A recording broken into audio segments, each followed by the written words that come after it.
Hello, আমি Nikita. Welcome to my mini vlog. Oops, sorry, আজকে mini vlog নয়, আজকে আমি প্রথমবার লম্বা ব্লগ বানাতে চলেছি। তাই কিছু ভুল ত্রুটি থাকলে ক্ষমা করে দেবেন। আজ বিশ্বকর্মা পুজো, তাই আজকের দিন থেকেই আমি এই জার্নিটা স্টার্ট করতে চলেছি। আজকে আমার বর সায়ন্তনের গাড়িটা পুজো করাবো, তাই ঠাকুর মশাইকে বলা হয়েছে, কিন্তু আজকের দিনে জানেন তো ঠাকুর মশাই পাওয়া বড় চাপ। তাই সকাল সকাল স্নান করে রেডি হয়ে গেছি। এই সকাল সকাল স্নান করা মানে একটা পুজো পুজো ভাব এসে গেছে, এটা একটা মনে হয় আর কি, এবার পুজো এসে গেছে। তো দেখি বামুন ঠাকুর কখন আসে, যদি না আসে তাহলে ধরতে যাবো বামুন ঠাকুরকে, টেনে নিয়ে আসবো। আমাদের নিমন্ত্রণও আছে, আমাদের পাড়ায় থাকে রিনা মাসি, সে আমাকে হাউস হোল্ড ওয়ার্কে হেল্পও করে, খুবই ভালো। তো উনি আমাদের নেমন্তন্ন করেছেন যে ওনাদের বাড়িতে আজ রান্না পুজো, কাল নাকি সারা রাত ভোর অবধি ওনাদের রান্না হয়েছে। আমি এটা কখনো দেখিনি, এখানে এসেই আমি প্রথম শুনলাম যে এরকমও কিছু হয়। তো ওটা নিয়েও আমি খুব এক্সাইটেড যে যাবো, যে দেখি কী ব্যাপার রান্না পুজো, সারা রাত ধরে রান্না হওয়া আমার তো বিশাল ব্যাপার। তার আগে আমাকে বাড়ির কিছু কাজ সেরে নিতে হবে। আমার সবে সবে বিয়ে হয়েছে, এই 7-8 মাস হবে। তো বিয়ের আগে না অত বুঝতে পারিনি যে আমাদের মারা সারাদিন কি কি কাজ করে, হাজারটা কাজ, হাজারটা। তাও তো আমাকে অত করতে হয় না, আমার হাজব্যান্ড অনেকটাই হেল্প করে, কারণ দুজনেই আমরা জব করি, তো কাজ ভাগ করে নিই। কিন্তু মারা যে সারাদিন এত খাটে, সেটা একমাত্র বিয়ে করার পরেই আমি রিয়েলাইজ করেছি। সত্যি তার আগে করিনি, আগে করা উচিত ছিল। তো সেইগুলো কিছু করে নিই। এই যে দেখছেন সব স্তূপ, এইগুলো এখন পাঠ করতে হবে। এই যে সব ডান। প্রথমে বাড়ির পুজোটা সেরে তারপরে যাব গাড়ি পুজো করতে।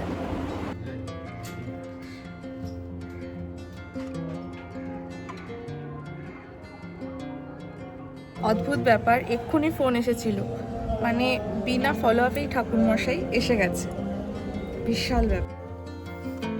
আমাদের গাড়িটা পুজো করার পর আমাদেরই ফ্ল্যাটে থাকেন জয়দি, তিনিও নেমে এসেছেন। তিনিও বললেন ঠাকুরমশাইকে তাদের গাড়িটা পুজো করে দিতে। তো আমাদের গাড়ি পুজো হওয়ার পর জয়দিদের বাইক পুজো হলো। তারপরে আমরা বেশ প্রসাদ খেলাম, মজা করলাম, সেলফি নিলাম। বিশ্বকর্মা পুজোর সকালটা বেশ ভালোই কাটলো। জয়ে কোথায়, সুদীপদা কোথায়? অফিসে?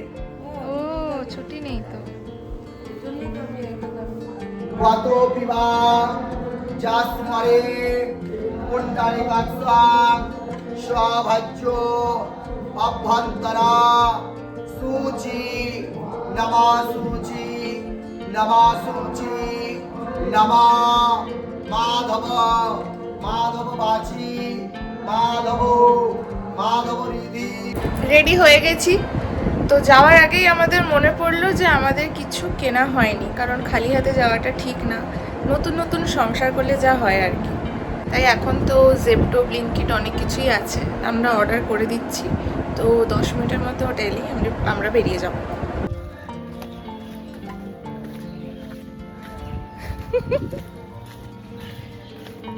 ছাতা ছাড়া কোথাও বেরোয় না,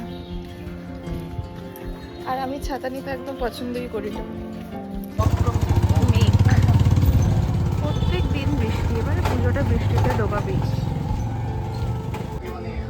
এখানে 4টে উনুন ধরেছে, একটা দুটো তিনটে, আর সেই বাইরে একটা তিনটে, আর ওই একটা চারটে। পান্তা ভাত, এই যে হাঁড়িতে আর এটা ওটা কচু শাক, আর সব মাছ ভাজা। 10 কিলো ইলিশ, হ্যাঁ এই যে চারটে, তারপরে 20 কিলো পোনা মাছ। পোনা, হ্যাঁ। ওদিকে আছে তোমার ওইটা কি গো? ওটা কচু শাক, কচু শাক, হ্যাঁ। ওটা কাঁচকলা ভাজা। হ্যাঁ, এটা কাঁচকলা ভাজা, এটা মাছ ভাজা। এই যে দেখো, ঠিক ঠিক। আর এটা সবজি, মাছ মিশালি। মাছ মিশালি চিংড়ি মাছ দিয়ে, এই যে মাছ ভাজা, এই যে তারপরে দেখো পায়েস। কটায় শুরু করেছিল রান্না? 9:45। আর শেষ হয়েছে ভোর 6টায়। এই যে ওই এখানে আমি রান্না করি বলি, তুমি দেখো। হ্যাঁ, আমরা চলে এসেছিলাম অনেকক্ষণই, প্রায় 12:30টার সময়। তারপর এসে আর ব্লগ করা হয়নি, কারণ অফিসের জন্য বসতে হয়েছিল।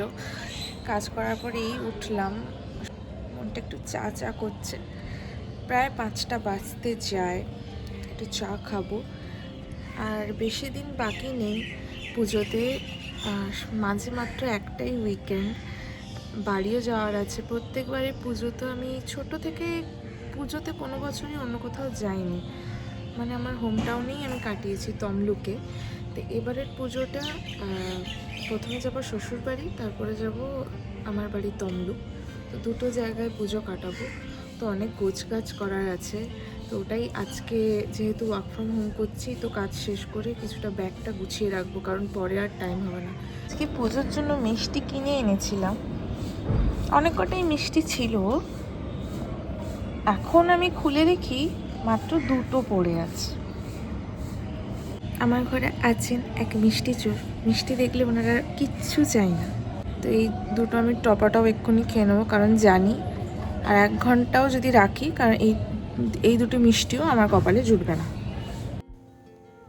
সন্ধ্যায় চা খেয়ে বাকি অফিসের কাজ সেরে ডিনারটা বানিয়ে নিলাম। আজ খাবো ধোসা আর বাদামের চাটনি। ধোসার ব্যাটারে আমি চিলি ফ্লেক্স আর অরিগানো মেশাই, বেশ ভালোই লাগে। ফার্স্টে অল্প সাদা তেলে ধোসা ফ্রাই করে নিলাম, তারপর বাদাম, জিরে, লঙ্কা শুকনো খোলায় ভেজে নিয়ে মিক্সিতে দিয়ে তাতে একটু রসুন কুচি, নুন আর তেঁতুল মিশিয়ে পরিমাণ মতো জল দিয়ে গ্রাইন্ড করে নিলাম।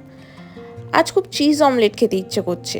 ডিম ফাটিয়ে তাতে পেঁয়াজ কুচি, লঙ্কা কুচি, নুন, চিলি ফ্লেক্স, ক্যাপসিকাম, ধনেপাতা আর অরিগানো দিয়ে ফ্রাইং প্যানে ভেজে নিলাম। নামানোর আগে 2টো চিজ স্লাইস দিয়ে নামিয়ে নিলাম। খেতে কিন্তু দারুণ হয়েছিল। প্রথমবার ট্রাই করলাম, বেশ ভালোই লাগলো। বেশ অমলেট থেকে চিজটা মেল্ট হয়ে পড়ছে। আমার তো চিজ খেতে দারুণ লাগে, এজন্য অনেক ঝাড়ও খাই।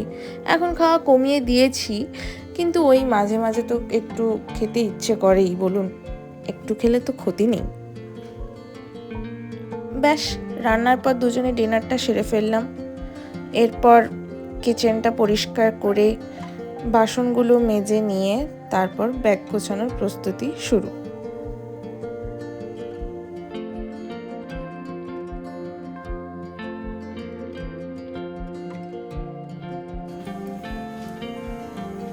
क्या करता है? খাওয়া দাওয়া কমপ্লিট। এবারে একটা বড় কাজ হলো ব্যাগ গোছানো।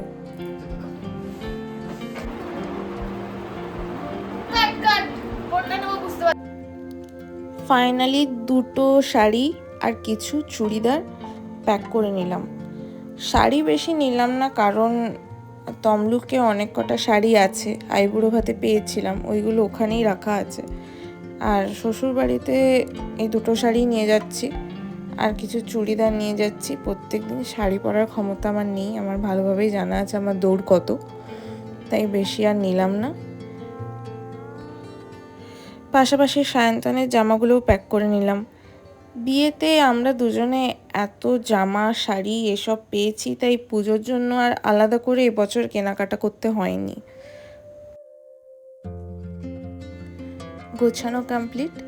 আজকের ব্লগ এখানেই শেষ করছি। দেখা হবে খুব শিগগির আরেকটা ব্লগে। আপনারা সবাই ভালো থাকবেন, আর একটা লাইক আর সাবস্ক্রাইব করে দেবেন যদি ভালো লেগে থাকে। আজকের ব্লগ এখানেই শেষ করছি। টাটা, শুভরাত্রি, দেখা হচ্ছে পরের ব্লগ।